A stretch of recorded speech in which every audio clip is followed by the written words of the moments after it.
Press the bell icon of the ePathshala channel and never miss another update. So guys now we are back with this chapter 9 और ये video का दूसरा part है। इससे पहले हमने इस वीडियो के ऊपर पहला पार्ट अपलोड किया हुआ है, आप वो वाला पार्ट ज़रूर देखिएगा, अदरवाइज आप ये वाला पार्ट नहीं समझ पाएंगे।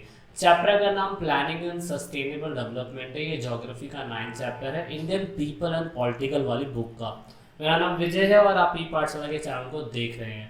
दोस्तों, इससे पिछले वाले पार्ट में हमने जानने की कोशिश करी थी कि अगर सरकार कोई भी डेवलपमेंट टारगेट एरिया प्रोग्राम बनाती है तो सिंपल सी बात है, वो अभी इस पूरी बुक के अंदर सिर्फ और सिर्फ 2 ही प्रोग्राम्स पे बात करी गई है, जिस पे सरकार 5 ईयर प्लान बना रही है और उसके बाद वो उनके इलाकों को डेवलप करने की कोशिश कर रही है।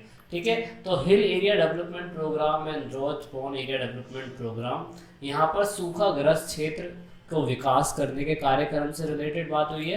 और एक इलाके की बात हुई है जहाँ पे पहाड़ी वाले क्षेत्र होते हैं, जहाँ पे सारी सुविधाएं पहुँच नहीं पाती है, तो उसके बारे में हम बात करेंगे इस वीडियो के अंदर।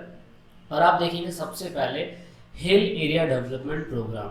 दोस्तों, ये डेवलपमेंट का मतलब आपको समझ में आ गया होगा कि नियोजन मतलब एक प्लानिंग के थ्रू इन इलाके को डेवलप करना और खासकर हिली इलाके को डेवलप करना। तो हिली इलाकों को डेवलप करने के लिए सरकार ने 5वीं पंचवर्षीय योजना की शुरुआत करके सोचा कि इन योजनाओं के थ्रू जो पहाड़ी इलाके हैं उनको डेवलप किया जाए। और उनका टाइम पीरियड आपको दिखाई दे रहा है 74 से 79 के बीच में है।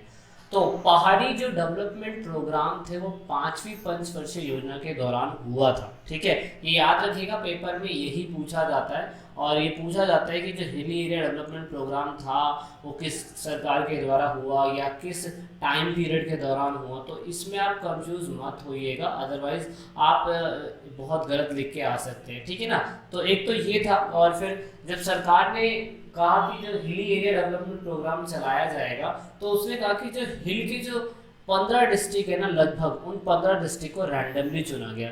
अब ये 15 डिस्ट्रिक्ट कैसे है मैं आपको ये भी बता दूं। ये पहाड़ी इलाके हैं दोस्तों, जो असम, पश्चिम बंगाल, तमिलनाडु और उत्तर प्रदेश के हैं। ठीक है, वहाँ के पहाड़ी इलाके और ये 15 डिस्ट्रिक्ट है जिनको रैंडमली सिलेक्ट नहीं करा गया। इनको बताया गया कि ये इलाके पिछड़े क्षेत्र है 1989 के थ्रू, और राष्ट्रीय समिति जिन्हें आप बोलते हैं, जिन्हें आप पिछड़ा क्षेत्र के विकास पर राष्ट्रीय समिति ने इन कार्यक्रम की सिफारिश करी। मतलब कोशिश ये करी जा रही थी कि जो हिल एरिया के अंदर जो बहुत ही ज़्यादा डेवलप्ड है उन इलाकों को चुना जाएगा और उन इलाकों के अंदर डेवलपमेंट किया जाएगा। अब ये 15 डिस्ट्रिक्ट क्यों चुने गए? 15 डिस्ट्रिक्ट इसलिए चुने गए दोस्तों, ये वो प्रोग्राम है जहाँ पे 5 ईयर प्लान हमने करा था। 5 ईयर प्लान आप लिख भी सकते हैं कि सरकार ने जब 5 ईयर प्लान चलाया था तो क्या क्या बातें थी उनकी। इंग्लिश वाले बच्चों के लिए तो काफ़ी सही है। अच्छा, जो 15 डिस्ट्रिक्ट चुने गए थे पहाड़ी इलाकों के, उनकी हाइट 600 मीटर से ऊपर होनी चाहिए। अब जिसको बच्चे को नहीं पता कि हिल और माउंटेन्स में क्या डिफरेंट होता है, तो वो आप देख सकते हैं नेचुरली बेसिस पे। जो हिल होते हैं वो माउंटेन के कंपैरिजन में छोटे होते हैं, तो इसीलिए इनको कहा गया कि जिनकी हाइट 600 मीटर से अबव होगी उस इलाके को सरकार चुनेगी। और वो कौन से 15 डिस्ट्रिक्ट थे दोस्तों? 15 डिस्ट्रिक्ट को उत्तर प्रदेश, तमिलनाडु और आपके क्या कहते हैं पश्चिम बंगाल की 15 डिस्ट्रिक्ट में से किसी सिलेक्टेड गांव को चुना गया। और वहां पर कहा गया कि भाई जो भी पिछड़ी जाति के लोग हैं, जो आदिवासी क्षेत्र हैं, उन इलाके को कवर करा जाएगा। और कवर करने के बाद वहां पर वो सारी सुविधाएं दी जाएगी जो सही मायने में सरकार को देनी चाहिए। और ये 5वीं पंचवर्षीय योजना के थ्रू ही हो पाया। तो उनका मेन काम क्या था दोस्तों? उनका मेन काम था कि इन इलाकों के अंदर हॉर्टिकल्चर लाना, प्लांटेशन, एनिमल हस्बेंड्री है ना, poultry farm, forestry, small scale village industries, ये सब यहाँ लाने की बात करी गई, ताकि जो वहाँ के लोकल लोग हैं, जो आदिवासी लोग हैं, वो भी थोड़ा बहुत कह सकता हूँ मैं कि थोड़ा बहुत मतलब अपने आप को डेवलप कर पाए। ठीक है, सरकार का मेन ऑब्जेक्ट ये था। दूसरा है हमारा कि सूखाग्रस्त क्षेत्र जहाँ पर बहुत कम पानी की अवेलेबिलिटी देखने को मिलती है। तो ये हमारा कब स्टार्ट किया गया था प्लान, ये 4th 5 ईयर प्लान के तहत स्टार्ट करा गया था 1969 से 1974 के दौरान। इस समय इंदिरा गांधी की गवर्नमेंट डिस्प्यूटेड में चल रही थी, लेकिन इंदिरा गांधी की सरकार के थ्रू ये हुआ था। सूखाग्रस्त क्षेत्रों के अंदर पानी की बहुत ज़्यादा किल्लत होती थी, बहुत ज़्यादा कमी होती थी, इसकी वजह से वहाँ बहुत सारी प्रॉब्लम्स थी। तो सरकार ने सोचा कि सूखाग्रस्त क्षेत्र को अगर ठीक करना है तो हमें कार्यक्रम चलाना पड़ेगा और ये सारी चीज़ों पे फोकस करना पड़ेगा। जैसे हमें एम्प्लॉयमेंट क्रिएट करना पड़ेगा, हमें एसेट प्रोडक्टिविटी बनानी पड़ेगी, हमें साथ साथ हमें इंटेंसिव लेबर वर्क करना पड़ेगा, सिंचाई के बहुत सारे प्रोजेक्ट जो हैं वो लेके आनी पड़ेगी। और अगर वहाँ पानी नहीं है तो हमें कुछ ऐसे लैंड डेवलपमेंट प्रोग्राम बनाने पड़ेंगे जिससे पानी आ सके। साथ साथ सड़कें हैं, बिजली की प्रॉब्लम्स हैं और लोन से रिलेटेड चीज़ें थी, वो सब जहाँ पे सूखा क्षेत्र था वहाँ पे करने की कोशिश करी गई भारत के अंदर। किसके दौरान, चौथी पंचवर्षीय योजना के दौरान। तो सबसे अहम और सबसे इम्पोर्टेंट स्टेप यही था कि माइक्रो लेवल पे ये कहा गया सरकार के थ्रू, जो पहाड़ी इलाके हैं जहाँ पे पानी नहीं रुक पाता तो वहाँ पे ऐसा वाटर शेड बनाया जाएगा जिससे पानी इकट्ठा हो सके, और जहाँ पर बारिश होती है उसमें अंडरग्राउंड जो क्या कहते हैं टनल के अंडरग्राउंड पानी के स्टोरेज के लिए सरकार ने तमिलनाडु, उत्तर प्रदेश, बिहार, पंजाब या जहाँ पे भी पानी की कमी थी, राजस्थान, वहाँ के इलाकों में कंपलसरी कर दिया कि वाटर शेड बनाना ज़रूरी है। या तो बारिश का पानी स्टोर करो या कैसे भी स्टोर करो, पानी स्टोर करना ज़रूरी है। इससे क्या होगा कि जिन इलाकों के अंदर क्या कहते हैं पानी नहीं है उन इलाकों तक पानी पहुँचेगा या स्टोर हो सकेगा। ऐसा इसलिए करा गया कि पानी रहेगा तो सिंपल सी बात है, मिट्टी, पानी, पौधे, जानवर और इंसान के बीच जो इकोलॉजिकल सिस्टम बैलेंस है वो बना रहेगा।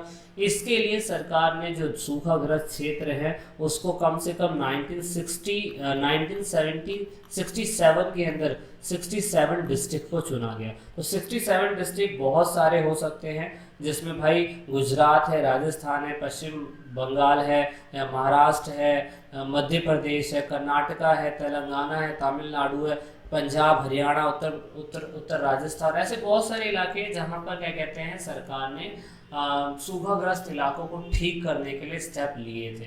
आई होप आप क्लियर हो गया होगा दोनों टॉपिक के बारे में। तो इसके अंदर बुक के अंदर एक केस स्टडी बताई हुई है, एक हिली एरिया बताया हुआ है जहाँ पर सरकार ने कहा कि 600 मीटर अबव हिली एरिया जितने भी होंगे वहाँ पर सरकार क्या है और वो ऑब्जेक्टिव जो अभी आपने जस्ट पहले देखा था उन सबको फॉलो करने की, उन सबको ठीक करने की कोशिश करेगी। जिसमें से सर इस बुक के अंदर एक केस स्टडी दे रखी है, और केस स्टडी इसलिए दे रखी है कि लोगों को पता चल सके कि सरकार ने अगर डेवलपमेंट करा है तो कोई ऐसा एग्जाम्पल है या नहीं है। तो आपकी बुक के अंदर भारमोर एक रीजन है, वो हिमाचल प्रदेश के चंबा जिले के अंदर ये आपको ये दिखने को मिलेगा। आपकी किताब के अंदर ये मैप है, रियल में इसकी इमेज ऐसी है जो आपको विकिपीडिया या गूगल से मिल जाएगी। उसके बारे में केस स्टडी करते हुए सरकार ने बताया है या इस किताब के थ्रू आपको बताने की कोशिश करी गई है कि इस डिस्ट्रिक्ट के अंदर कैसे आदिवासी कबीले रहते थे, और सरकार ने जब हिली एरिया प्रोग्राम चलाया तो ये डिस्ट्रिक्ट कैसे डेवलप्ड हो गया। ठीक है, आइए इसके बारे में थोड़ा सा पढ़ते हैं और फिर आपको काफ़ी अच्छा प्रैक्टिकली बेसिस पे समझ में आ जाएगा। तो सबसे पहले अगर हम भारमोर आदिवासी क्षेत्र की बात करें तो हिमाचल प्रदेश के चेंबर लिखा है यहाँ पर, लेकिन दोस्तों कि आपकी किताब में चंबा लिखा हुआ है। ठीक है, चंबा डिस्ट्रिक्ट है ये। चंबा डिस्ट्रिक्ट के अंदर क्या कहते हैं, हिमाचल प्रदेश के चंबा डिस्ट्रिक्ट के अंदर ये भारमोर आदिवासी कम्युनिटी रहती है, जो कहाँ पे रहती है दोस्तों, पहाड़ों पे रहती है।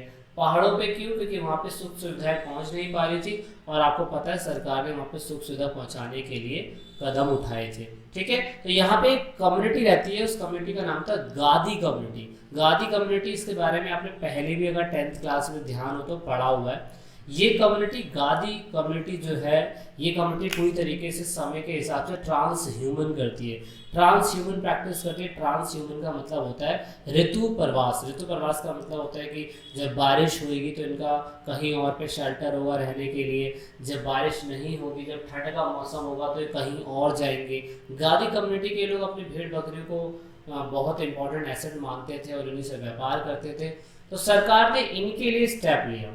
इनके लिए इनका एरिया जो है आप देख सकते हैं, एरिया में ये ज़्यादा बड़े नहीं है। इनकी जो हाइट जहाँ पे ये रह रहे हैं 1500 से 37 मीटर ये ऊंचाई है। और आपको तो पता है सरकार ने 600 मीटर ऊंची अब बोला था कि जो 600 मीटर ऊंची पहाड़ियाँ होंगी सरकार वहाँ पर सारी सुविधाएं पहुँचाएगी। तो ये तो 1500 मीटर उसका डबल है।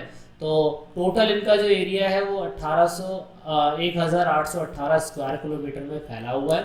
और सबसे इंटरेस्टिंग बात अगर आप देखें तो यहाँ पे एक रिवर बहती है, उसका रिवर का नाम रावी रिवर है।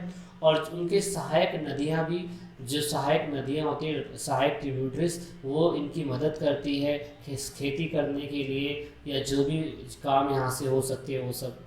अच्छा, मेरा आपसे क्वेश्चन दोस्तों ये है कि आपको बताना है कि पर कैपिटा जो बोलते हैं इसे, पर कैपिटा इसकी डेंसिटी कितनी है। ठीक है, डेंसिटी थोड़ा सा आप भी पढ़िए, ठीक है, और मुझे कमेंट करिए और बताइए कि गादी कम्युनिटी जो हिमाचल प्रदेश में रहते हैं, अगर उनका एरिया इतना है तो वहाँ के लोगों की डेंसिटी कितनी, मतलब पर किलोमीटर पे कितने लोग रहते हैं। ठीक है, ये कमेंट करके ज़रूर बताइएगा। गादी कम्युनिटी का बहुत इंटरेस्टिंग पॉइंट है, शायद से 1 मार्क्स में आ जाए, गलती से पूछ लिया जाए तो आप ढूंढिए, आपको पता चलेगा कि गादी कम्युनिटी जो है वो अगर रहती थी तो उसका डेंसिटी कितना। क्योंकि किताब के अंदर भी है लेकिन मुझे शक हो रहा है कि शायद से उसमें फेरबदल हो सकता है, इसलिए आप कमेंट करिए। अच्छा, तो गादी कम्युनिटी की एक फिजियोग्राफिकल रीजन अगर आप देखें तो वो 4 रीजन में बटा हुआ है।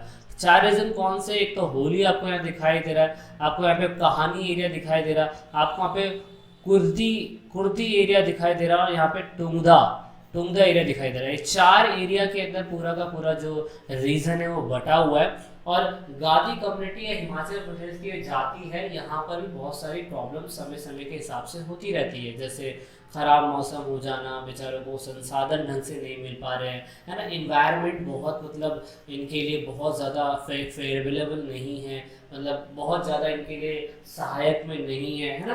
तो सरकार ने इसलिए इन्हीं हिली एरिया के अंदर प्रोग्राम चलाया। और प्रोग्राम चलाने की वजह से जब 15 डिस्ट्रिक्ट चुने गए थे उसमें से एक डिस्ट्रिक्ट में ये भी आया था। तो इसलिए सरकार का मेन ऑब्जेक्ट यहाँ था कि यहाँ पे ट्रांसपोर्टेशन अच्छा कर दे, यहाँ पे संचार की सुविधा अच्छा ला दे, एग्रीकल्चर ठीक कर दे, और एग्रीकल्चर से रिलेटेड जितनी भी एक्टिविटीज़ होती है जो इनके लिए ठीक हो वो ठीक कर दे, सोशो इकोनॉमिक सर्विस है वो स्टार्ट कर दे, शिक्षा ले आए, हेल्थ ले आए, वाटर की सुविधा ऐसी कर दे जिससे वो खेती अच्छी कर सके और साथ में बिजली लेके आ जाए। तो इससे इस गादी कम्युनिटी को बहुत अच्छा फ़ायदा होगा और सरकार ने इसके ऊपर स्टेप लिया। और फाइनली 5वीं पंचवर्षीय योजना के तहत, आपको पता ही है 5वीं पंचवर्षीय योजना के तहत ये जनजाति थी इसको फ़ायदा हो पाया। और आज फाइनली जब इसको फ़ायदा हुआ इस जनजाति को, तो अब इसका लिटरेसी रेट बहुत अच्छा हो गया है, इनका sex ratio male and female का वो काफ़ी बैलेंस हो गया है। यहाँ पे फीमेल लिटरेसी रेट बहुत ज़्यादा बढ़ चुका है, यानी कि अब महिलाएं ज़्यादा अच्छा पढ़ती है। वहाँ पर जो बाल विवाह जैसी एक्टिविटी वहाँ पे होती थी वो अब नहीं होती है। और साथ में यहाँ पे जेंडर इनइक्वालिटी सबसे इम्पोर्टेंट है जो ख़त्म हो गई, है ना। और जो ये क्रॉप्स अपनी खुद की क्रॉप्स उगाते थे अब वो कहीं ना कहीं जहाज के थ्रू, शिपिंग के थ्रू, यहाँ पे लिखा हुआ है जहाज लिखा हुआ है, गलत हो गया। नकदी फसलों का मतलब होता है कैश क्रॉप, जो ऐसी फसलें जो सिर्फ उगाई जाती है बेचने के लिए। तो अब ये गादी कम्युनिटी के लोग भी उन फसलों को बेचा करते थे। और शिपिंग के थ्रू लिखना था मुझे यहाँ पे, मतलब शिपिंग मतलब बेचना था, अब ट्रांसपोर्ट के थ्रू तो कैसे बेच सकते हैं। तो इस तरीके से आपने देखा कि कैसे सरकार 5 ईयर प्लान बनाती है और जो बेचारे इंटीग्रेटेड ट्रिब्यूनल डेवलपमेंट प्रोग्राम के थ्रू इन लोगों को फ़ायदा हो पाता है। और ऐसे ही सरकार आगे भी कदम उठाती रहती है। तो दोस्तों ये तो हमने पहाड़ी इलाके के बारे में बात करा था। अभी हम ये भी बात करेंगे कि सूखाग्रस्त जो इलाका था उसमें से सरकार ने किसी एक को चुना था, वो कौन सा इलाका था, उसके अंदर कौन सी जनजाति रहती थी या वहाँ कौन सी प्रॉब्लम थी, उनकी डेंसिटी क्या थी, मतलब सब कुछ पढ़ेंगे। अभी के लिए इस वीडियो में इतना ही है, मिलते हैं वीडियो के तीसरे पार्ट में। और दोस्तों याद रखिएगा तीसरा पार्ट बहुत इंपॉर्टेंट है, बहुत इंपॉर्टेंट है, बहुत इंपॉर्टेंट है। और this is it in this video, और मिलते हैं वीडियो के तीसरे पार्ट में जो इस चैप्टर का लास्ट पार्ट होगा। तो लास्ट में दोस्तों अगर आप वीडियो को देख रहे हैं और ई पाठशाला चैनल के आप सब्सक्राइबर हैं या नए सब्सक्राइबर हैं, तो ई पाठशाला की टीम से आप सभी को यही रिक्वेस्ट है कि आप इन सभी वीडियो को अपने दोस्तों के साथ शेयर ज़रूर करें और कोशिश करें कि आप दूसरों को शेयर करवाने के लिए बोलें, क्योंकि आप जितना वीडियो को शेयर करेंगे उतना ही हम और लोगों की मदद कर पाएंगे। क्योंकि पढ़ेगा इंडिया जब भी बढ़ेगा इंडिया। तो वीडियो के लास्ट में वीडियो को एंड तक देखने के लिए, चैनल को सपोर्ट करने के लिए बहुत बहुत धन्यवाद। जय हिंद, जय भारत।